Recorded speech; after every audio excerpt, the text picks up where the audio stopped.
Assalamualaikum warahmatullahi wabarakatuh. Halo teman-teman semua, gimana nih kabarnya? Semoga kita selalu baik-baik saja ya dan tetap dalam lindungan Allah. Nah, kami di sini dari kelompok 3 mata kuliah Psikologi Pendidikan akan mencoba mempresentasikan hasil diskusi kami mengenai kesulitan belajar.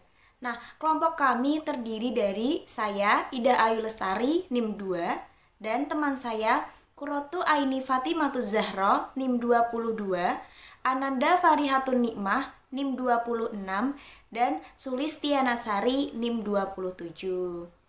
Nah, di sini kami nanti akan membahas beberapa subbab, di antaranya yang pertama yaitu ada pengertian kesulitan belajar, yang kedua indikasi kesulitan belajar, yang ketiga cara mengatasi kesulitan belajar, yang keempat kesulitan belajar yang disebabkan oleh gangguan perkembangan, dan yang terakhir yaitu implikasi terhadap pendidikan. Langsung saja, yang pertama kita akan membahas mengenai pengertian kesulitan belajar. Apa sih kesulitan belajar itu? Kesulitan belajar itu merupakan terjemahan dari bahasa Inggris learning disability yang berarti ketidakmampuan belajar. Nah, kata disability sendiri itu merupakan terjemahan dari kesulitan.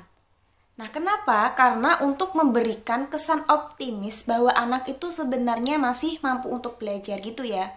Sedangkan kesulitan belajar secara istilah, secara umum itu dapat diartikan sebagai suatu kondisi dan suatu proses belajar yang ditandai karena adanya hambatan-hambatan tertentu untuk mencapai hasil belajar. Selain itu, kesulitan belajar juga mempunyai pengertian yang sangat luas, di antaranya yang pertama yaitu ada learning disorder.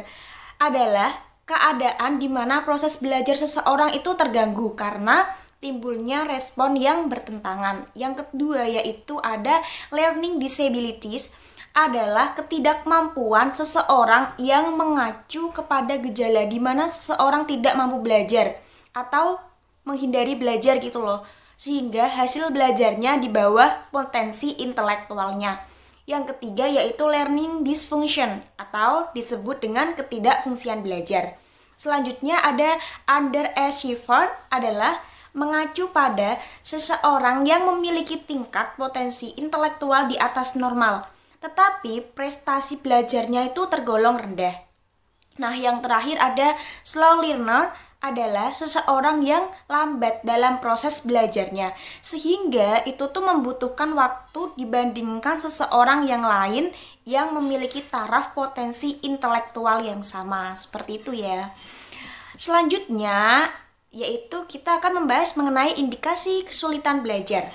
Nah, indikasi untuk menentukan kesulitan belajar peserta didik menurut Zainal Arifin di antaranya yaitu ada peserta didik tidak dapat menguasai materi pelajaran sesuai dengan waktu yang telah ditentukan. Itu yang pertama.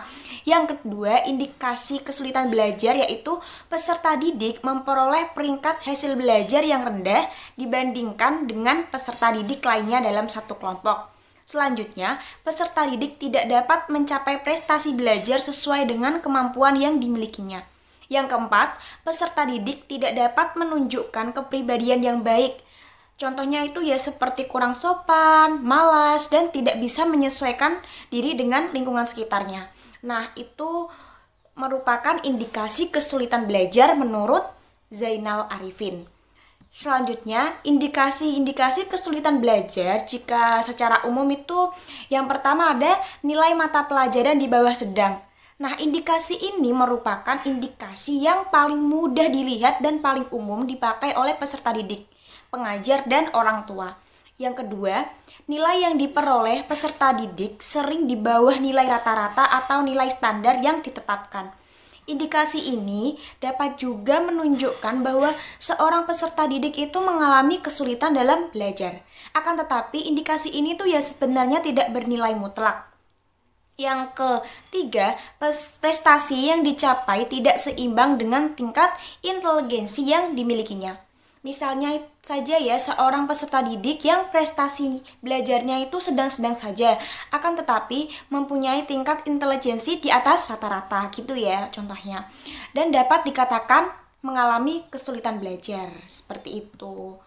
Selanjutnya, perasaan peserta didik yang bersangkutan. Misalnya, seorang peserta didik yang memang merasa mengalami kesulitan belajar, itu tuh bisa diungkapkan dengan kesulitan belajarnya kepada pengajarnya, kepada orang tua, atau bisa kepada guru, kepada konselor, psikolog, dan lain sebagainya. Yang terakhir, kondisi kepribadian peserta didik yang bersangkutan. Ini juga merupakan indikasi kesulitan belajar peserta didik. Nah, seorang peserta didik dapat dikatakan mengalami kesulitan belajar itu jika dalam proses belajar mengajar peserta didik tersebut menunjukkan gejala-gejala yang tidak tenang, tidak betah diam, kalau kata lainnya itu usrek gitu ya dalam bahasa Jawa, tidak bisa berkonsentrasi dan tidak bersemangat, serta lain-lainnya. Nah, seperti itu ya penjelasan dari saya. Selanjutnya akan dilanjutkan oleh teman saya. Baik, perkenalkan saya Qurratu Aini Fatimatu Zahra, NIM 22, akan mencoba melanjutkan penjelasan dari Mbak Indah, yakni mengenai penyebab kesulitan belajar. Nah, kesulitan belajar itu kan pada dasarnya disebabkan oleh beberapa faktor. Nah, di sini dibagi menjadi dua faktor, yakni ada faktor internal dan juga faktor eksternal. Faktor internal itu meliputi faktor psikologis dan juga faktor psikis, sedangkan faktor eksternal itu meliputi faktor sosial dan faktor non-sosial. Nah, yang pertama yaitu faktor internal. Faktor internal merupakan suatu keadaan yang muncul dari dalam diri siswa atau peserta didik itu sendiri. Nah, faktor internal meliputi faktor fisiologis, yaitu faktor yang mengacu pada kondisi fisik murid, misalnya kondisi badan yang kurang sehat, terus terdapat cacat pada tubuh, sakit, atau karena memang cacat dari sana ya kan, rabun, misalnya rabun dalam penglihatan, terus tuli dalam pendengaran, seperti itu. Kemudian yang kedua yaitu faktor psikologis. Faktor psikologis yaitu faktor yang mengacu pada keadaan psikis murid, seperti labilnya emosi dan sikap, terus kurangnya minat dalam belajar ya kan, terus motivasi belajar yang rendah, seperti itu. Jadi faktor fisiologis merupakan faktor yang berasal dari fisik peserta didik, sedangkan faktor psikologis merupakan faktor yang berasal dari yang bersifat rohani oleh peserta didik. Nah, selanjutnya yaitu ada faktor eksternal. Nah, faktor eksternal merupakan hal-hal atau keadaan yang datang dari luar diri seorang peserta didik tersebut. Nah, faktor ini itu meliputi semua kondisi lingkungan yang tidak mendukung aktivitas belajar murid, baik yang bersifat sosial maupun non-sosial. Nah, faktor eksternal ini kan ada dua, yaitu faktor sosial dan faktor non-sosial. Nah, faktor sosial itu faktor yang berasal dari faktor keluarga, faktor sekolah, dan juga faktor masyarakat. Pada faktor sosial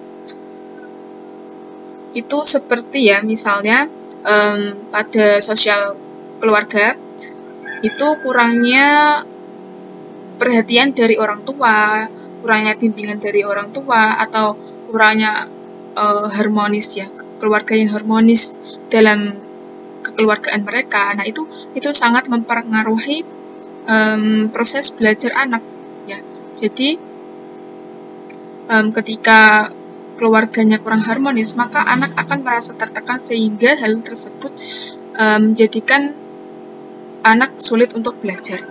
Nah, kemudian ada faktor non-sosial, yaitu sarana dan prasarana belajar yang kurang baik atau kurang lengkap.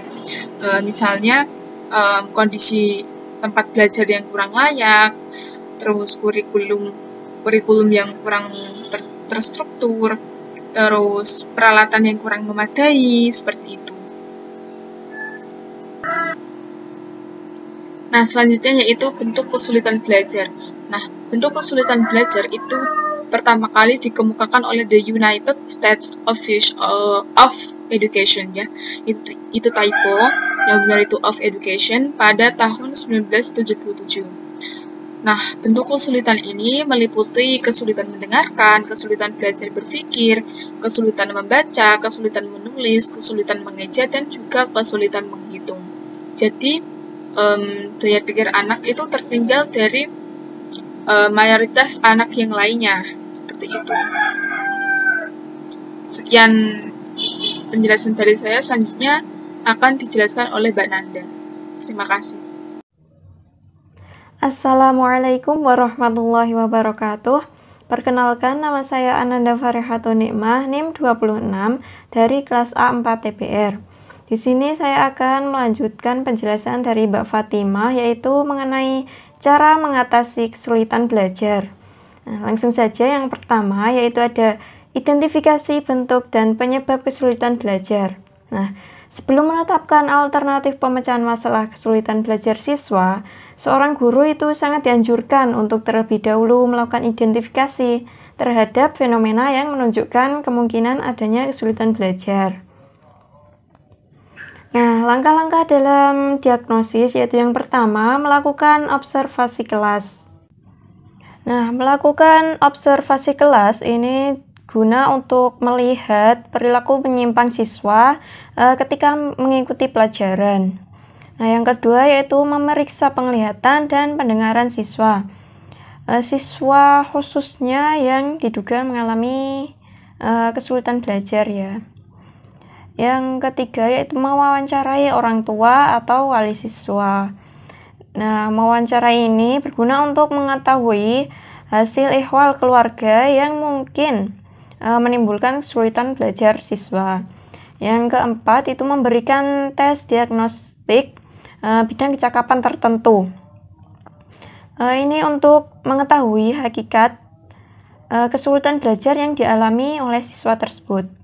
Dan yang terakhir yaitu memberikan tes kemampuan intelijensia atau IQ pada siswa yang diduga mengalami kesulitan belajar.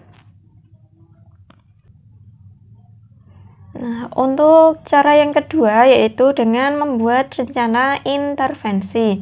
Nah, secara umum intervensi ini dapat berupa pendekatan psikologis maupun edukatif. Nah, pendekatan psikologis digunakan untuk membantu siswa mengenali persoalannya yang dapat mempengaruhi kemampuan belajarnya. Nah, seperti mengenali gaya belajar, meningkatkan motivasi, dan mengembangkan konsep diri dan percaya diri yang baik. Yang untuk intervensi edukatif itu dapat berupa remedial, evaluasi materi, dan metode pengajaran dari guru. Nah, cara yang ketiga yaitu evaluasi. Nah, cara manapun yang ditempuh, evaluasi atas usaha pemecahan masalah seyogyanya dilakukan sebuah evaluasi dan tindak lanjut untuk melihat seberapa berpengaruhnya tindakan bantuan atau treatment yang telah diberikan terhadap pemecahan masalah yang dihadapi siswa. Nah, yang keempat yaitu merujuk siswa pada ahli.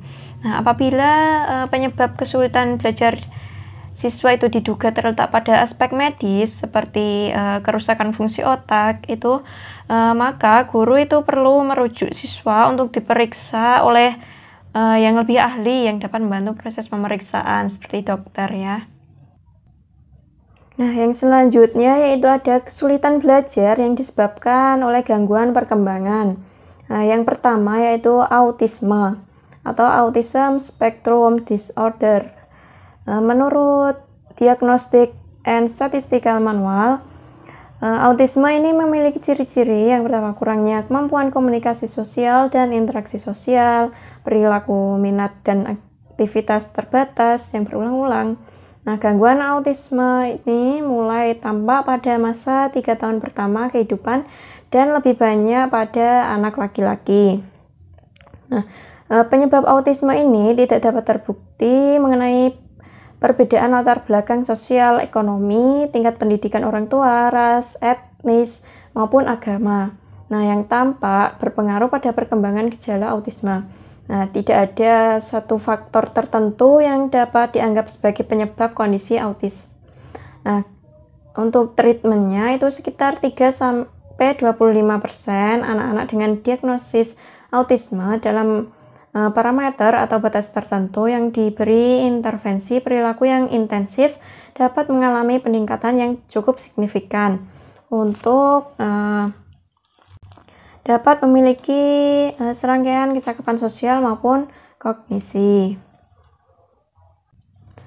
Yang kedua ada Attention Deficit or Hyperactivity Disorder atau ADHD. Nah, ADHD ini merupakan kelompok gejala yang mencakup kurangnya perhatian, hiperaktivitas, dan perilaku kompulsif. Nah, gejala ADHD ini dapat ditengarai sejak dini dan semakin terlihat ketika anak mulai masuk sekolah, yakni usia 6-12 tahun.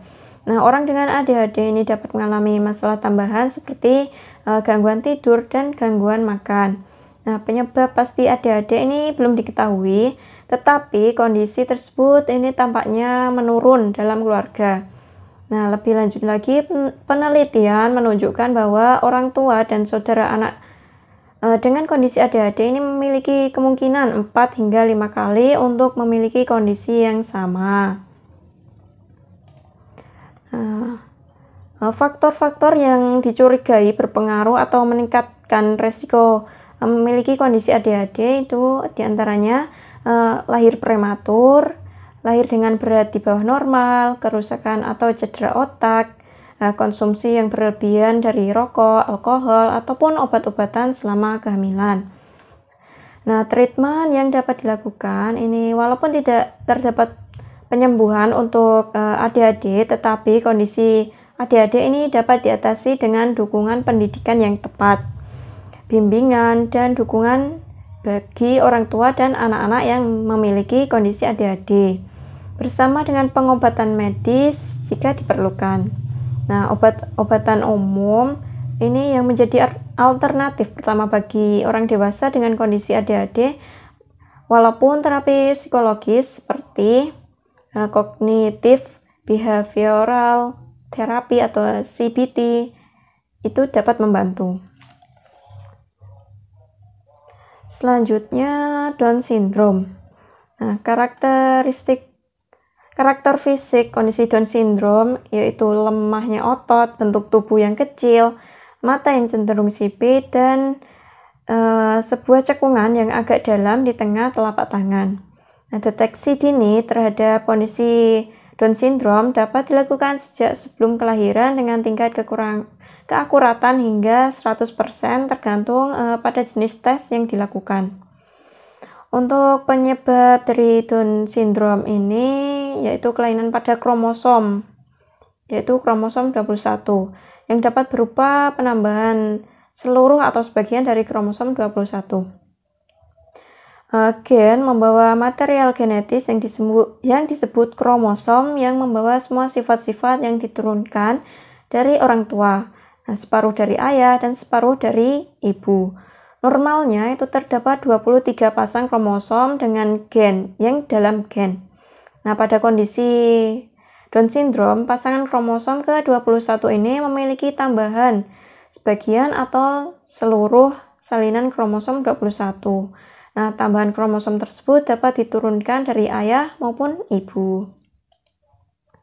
Cukup sekian yang dapat saya sampaikan, kurang lebihnya mohon maaf. Wassalamualaikum warahmatullahi wabarakatuh. Assalamualaikum warahmatullahi wabarakatuh. Perkenalkan, nama saya Sulistiana Sari, NIM 27. Di sini saya akan melanjutkan penjelasan teman-teman saya mengenai kesulitan belajar. Nah, di sini saya mendapatkan bagian implikasi terhadap pembelajaran. Jadi apa aja sih kesulitan belajar, sedangkan implikasinya terhadap pembelajaran setelah adanya kesulitan belajar tersebut. Nah, di sini ada 5 implikasi ya. Yang pertama itu layanan orientasi, yang kedua layanan informasi, yang ketiga layanan penempatan dan penyaluran, yang keempat layanan penguasaan konten, yang kelima layanan bimbingan kelompok. Langsung saja ya. Untuk yang pertama, layanan orientasi. Nah, di sini seorang guru, khususnya guru BK, bisa memperkenalkan apa saja sih yang ada di sekolah, misalnya fasilitas-fasilitas di sekolah. Nah, fasilitas di sekolah sendiri ada juga, contohnya adalah fasilitas mengenai perpustakaan, fasilitas mengenai lab musik, fasilitas mengenai lab laboratorium, dan fasilitas lainnya. Selain itu, seorang guru juga memperkenalkan organisasi ataupun ekstrakurikuler. Nah, tujuan adanya pengenalan atau orientasi mengenai organisasi adalah untuk siswa tersebut itu agar mudah bergaul dengan teman-temannya dan juga mengembangkan bakat minatnya, begitu. Yang kedua ada layanan informasi. Nah, di sini seorang guru BK bisa memberikan informasi mengenai entah itu peraturan, hak, kewajiban, ataupun tata tertib yang ada di sekolah. Nah, di sini seorang siswa juga berhak mengetahui informasi apa sajakah yang ada di sekolahan tersebut. Misalnya pada konsep mengenai peraturan dan hak dan juga kewajiban yang ada di sekolah.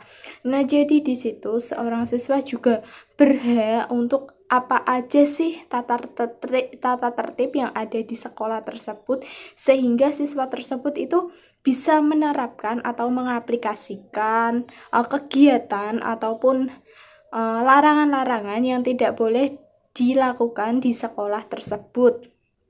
Yang ketiga ada layanan penempatan dan penyaluran. Nah, di sini seorang guru BK juga berhak untuk menempatkan posisi tempat duduk ya.